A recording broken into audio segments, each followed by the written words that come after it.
36 जिल्हे, 36 बातम्या. News G9 Maharashtra. उत्तर तुमच्या प्रश्नांची.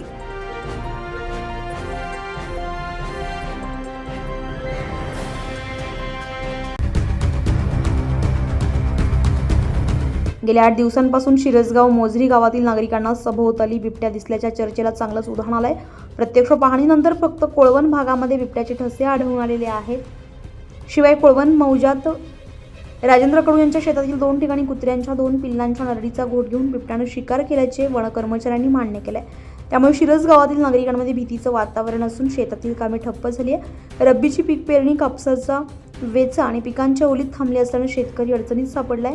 यावेळी वनपाल खेडकर, जांभे वनरक्षक, गवई वनरक्षक, वनमजूर गजानन राऊत यांच्यासह स्थानिक शेतकरी देवेंद्र घाटोळ, सागर बालपंडे, रवी जामगडे, अनुप वैद्य, प्रशांत शिंदे, सतीश बेहरे, धनराज शेरोकार, विनोद मेश्राम, विक्रम मोहोड, प्रमोद सहारे, प्रथमेश कडू यांची उपस्थिती होती. बिबट्याच्या चर्चेनंतर गावातील भीतीच्या वातावरणामध्ये सामाजिक कार्यकर्ते प्रशांत कांबळे यांनी वन विभागाकडे ड्रोन कॅमेऱ्याने पाहणी करण्याची शनिवारी मागणी केलेली होती. दरम्यान वन विभागाने दुपारी 12 वाजेच्या दरम्यान शिरसगाव मोझरी गावातील कोळवण परिसर, शिवणगाव परिसर, वऱ्हा, पांधन रस्ता परिसर आणि गावाच्या सभोवताली बिबट्यांची पाहणी केली. मात्र बिबट्या आढळून आला नसल्यामुळे नागरिकांना दिलासा मिळालाय.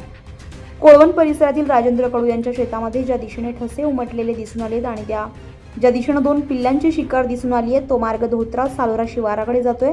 त्यामुळे कोळवण शिवारातील बिबट्या पुढे सरकला असल्याची शक्यता वर्तवण्यात येते. बिबट्याने 2 पिल्लांचा शिकार करून पुढे गेल्याची शक्यता वन विभागाने वर्तवल्यानंतर RFO शीतल धुते यांच्याकडे प्रशांत कांबळे यांनी फोनद्वारे तक्रार करून तातडीने धोत्रा सालोरा शिवारामध्ये सर्च ऑपरेशन राबवण्याची मागणी केली आहे. त्यांनी तातडीने रविवारी दुपारी 3 वाजता वन कर्मचारी घटनास्थळी पाठवून पाहणी करण्याचे आदेश दिले. बिबट्याच्या ठशावरून बिबट्या असल्याचे वन विभागानं कबूल केलंय. मात्र अद्याप बिबट्या नजरेस आला नसून आजूबाजूच्या शिवारामध्ये हा बिबट्या गेल्याचा अंदाज वन विभागानं व्यक्त केलाय. त्यामुळे चांदूर रेल्वे आणि तिवसा वन विभागाने एकत्र सर्चिंग ऑपरेशन राबवून कोणतीही मनुष्यहानी, जीवितहानी होण्यापासून तातडीने बिबट्या पकडण्याची गरज व्यक्त केली आहे.